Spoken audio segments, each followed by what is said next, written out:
Salut Yann, je suis ravie de t'avoir dans les vocaux d'Iago. Je voulais parler avec toi aujourd'hui de ce que tu as mis en place dans ton entreprise précédemment, qui est la caisse à outils du hiring manager.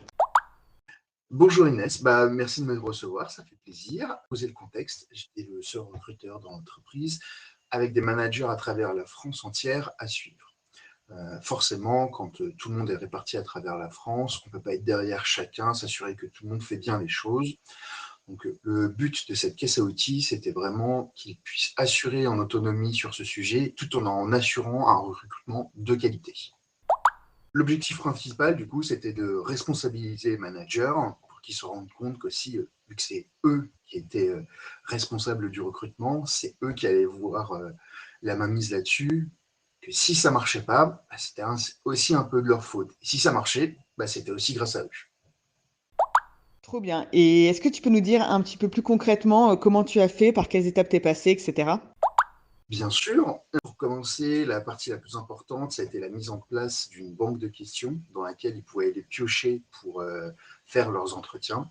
Donc, il faut savoir que moi, j'étais toujours présent pour le kick-off, pour qu'on détermine ensemble les profils. C'est là où j'avais vraiment une valeur ajoutée. Et le but, c'était que derrière, ils puissent faire leurs entretiens en autonomie. On commençait par du shadowing un petit peu, on les accompagnait. Mais le but, c'était qu'ils puissent assurer leurs entretiens tout seuls. Et derrière, on a commencé à remplir la caisse à outils, donc avec cette banque de questions où ils allaient piocher en fonction des critères qu'on avait déterminés. Donc, par exemple, les questions sur l'autonomie, sur la gestion de projet, etc. Derrière, on avait mis en place une trame d'annonce sur laquelle j'avais travaillé sur la valeur de l'entreprise, le détail des missions, le détail des équipes, ce genre de choses, dans lesquelles ils avaient juste un petit peu à remplir les trous.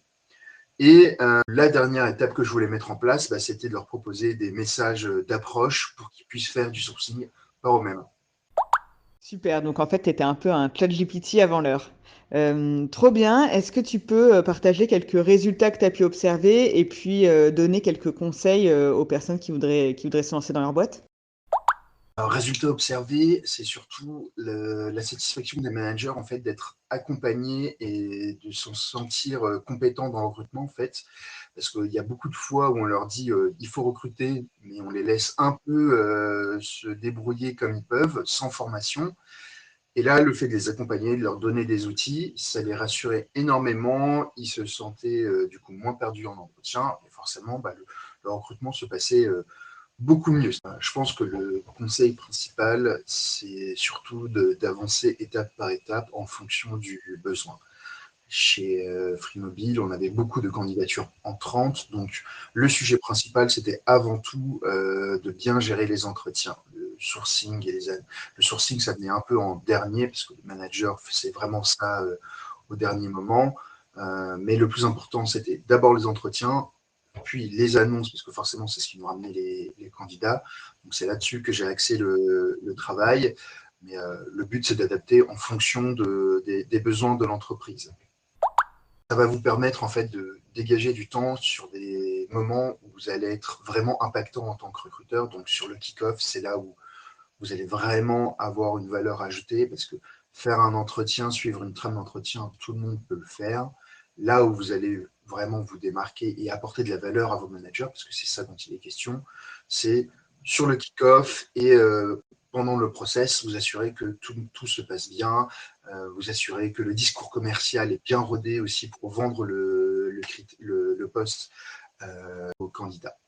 Et si vous voulez plus d'infos sur ce sujet, il y a une conférence de François Gauthier sur la chaîne de LEDR, il me semble, et il y a aussi Blinklist qui en avait parlé, ce qu'ils appellent le self-service recruitment.